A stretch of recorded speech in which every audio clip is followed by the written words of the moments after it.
So, new day, new video, and yes, I have still 3 other pieces of content that I need to finish before the year ends, and I just want to have a goddamn break, but the thing is, I'm not allowed to because there's so many new launches happening in January in terms of new airdrop programs, new chains are going to be launching, new token launches, new NFTs. We can't afford to take a break right now because the bear market is going to be happening sooner or later when we least expect it. So we have to be vigilant and farm before it's too late. And that is why we are going to be talking about Opensea today, which has heavily now indicated that token release is actually very imminent.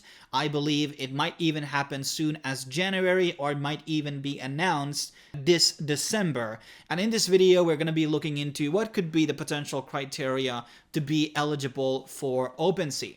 So first of all, we just have to talk about the rumors. So they recently started out an Opensea Foundation, and this is what has happened with a lot of other projects like Linea, Magic Eden, and then there's some others which escape my mind right now. But usually when token launch is happening, they register an actual foundation, and this was actually, well, this happened already in May, but the registrations of everything basically happened not too long ago, and they also posted out the first tweet 23 hours ago. So we are getting very close to that actual launch.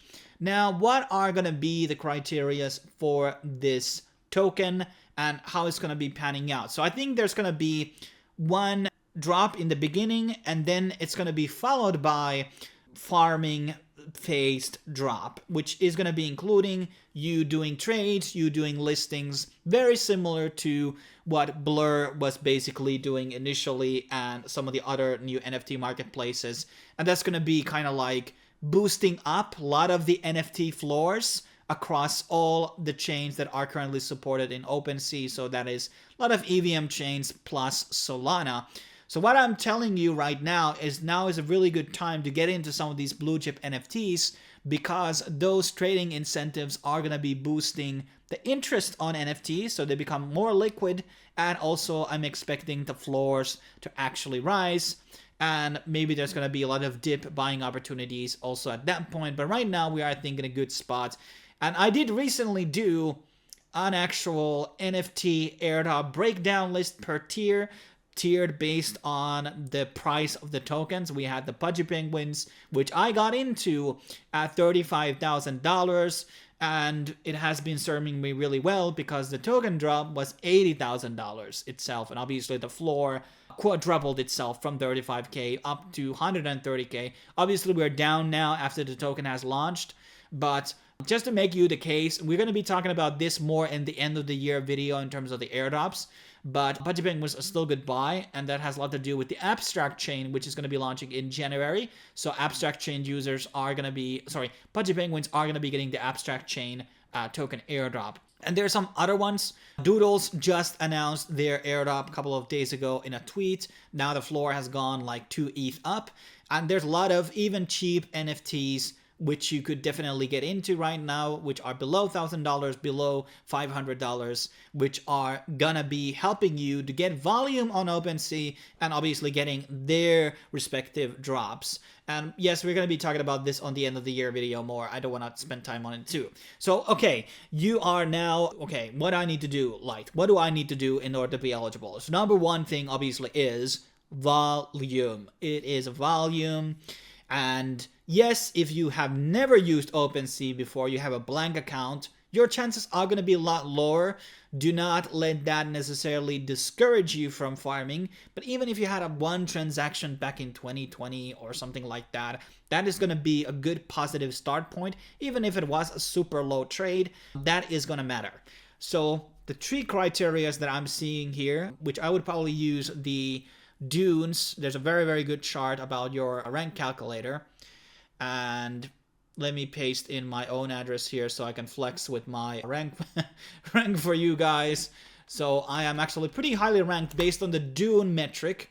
Ranked 2,591. Almost 500,000 in volume.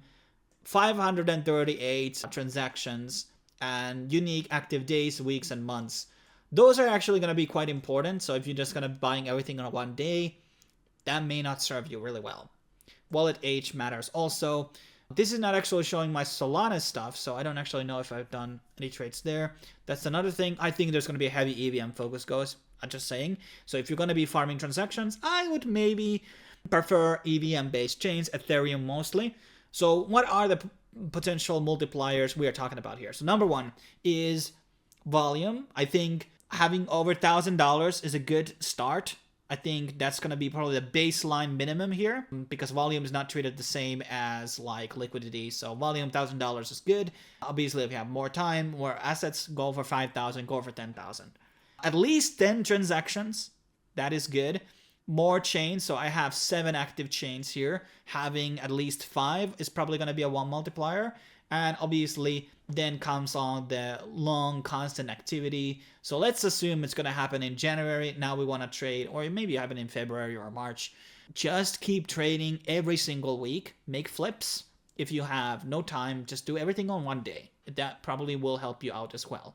So those are going to be one of the key criteria over here. Some of the other things, which obviously other people have mentioned here, as I don't have like any super unique insight, which had not been already stated before, is going to be the Genesis token. This is priced at 0.06. I think I got in at 0.08. The floor has been high as 0.07, and even, yeah, so you can see the floor that this has been actually a lot higher and a lot lower. Recently, that there were people who got into an extremely low points over here. Obviously, we were trading under 0.01. So the floor has been jumping quite a lot. And this has been kind of like regarded as one of these potential criterias. It's going to be either a multiplier, or it's going to be a form of, just going to be getting a small allocation by holding the Genesis. This is the only real official NFT that they have ever published, to my knowledge. I don't think that they have created anything else over here. Yeah, there's nothing else here in terms of anything. So there might have been some like weird congratulatory NFTs which were super cheap, but I haven't been able to find anything like that. So that's kind of like the only thing here. That's why it's so highly traded right now, because people are speculating that that is going to be the very much of the criteria here. Now, then there's another thing we have is the Opensea Pro. And this is the aggregator website, which is obviously now owned by Opensea. It was previously known as, I think, Gem or something like that. I have not personally used this more than once, I believe, or something like that. And if you use this and the transaction goes throughout, let's say, the other place like Magic Eden or something else, that means basically you're not going to get the transaction with Opensea. So you kind of want to trade on Opensea, but I wouldn't see that Opensea Pro using this is seen as a huge negative. But I think if you meet already the criteria we talked about, 10 trades, 1K volume at least, already on Opensea, then you can do some transactions on Opensea Pro as well. And just to something that another, Crypto Gorilla said really well is that you don't want to lose money here, guys. I don't want you to buy something and then lose 20% on the floor price on that. So what I'm really suggesting is going to be looking throughout this spreadsheet and buying some of these NFTs which have potential airdrops coming in. And even if Opensea, does us dirty, we have the opportunity to make money elsewhere as well. So as again, just a bit of a recap, Azuki has confirmed an airdrop. Pudgies are at least going to be getting a couple of airdrops down the line. Little Pudgies, maybe something with Abstract, but generally, I think this floor is going to go down and it's not as valuable. Doodles has also confirmed an airdrop. Every other Azuki, like Beans is part of Azuki, those are good buys. Milady has already done an airdrop. Clonex has crashed so far down. I mean, so I'm pissed about because I lost actually money with there, like 2 ETH. But right now would be a good buy in case they're going to be doing a token launch. Who knows? Cool Cats don't have a token yet. Sappy Seals don't have a token yet. So there are some floors which, as you can see, the 30-day floor chart is really high now. It's really high now. And honestly, there is money to be made here because more and more projects realize now that they have to release a token to basically boost up their popularity and relevance in the thing. So There are a lot of good buys right now, and yes, some floors are higher than others, but there are things that you can definitely buy. It doesn't even matter what chain. Lens profiles might be another one that you want to maybe get into, very cheap right now. And any other doodles collection might be getting you some good shit. So there's a lot of good opportunities here in terms of farming two things at the same time, getting that trade volume and also getting other airdrops besides of Opensea. And in the worst case scenario, Opensea will do a situation where they just directly will go into a farming phase, so nobody gets a retroactive drops or retroactive rewards. Maybe we get like initial points based on whatever we have done in the past. That would suck super hard because I don't want to farm. I want the drop and then I want to farm more in case I want to. But the long story short, NFT floors are going to go up in price because if they are going to be running some type of a trading thing. And so there's going to be a new renaissance for NFT collections, but stay still towards to these blue chips or till launches and you will be doing well.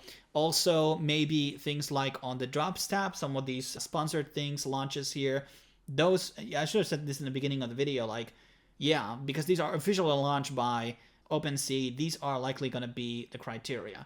As for like, are any of the blue chips going to get anything? I don't think so. I don't think they will, because that would show favoritism. But then again, like, yeah, it would be kind of cool to get a drop from Opensea as a Pudgy holder. But then again, I don't actually believe that will happen. Just saying.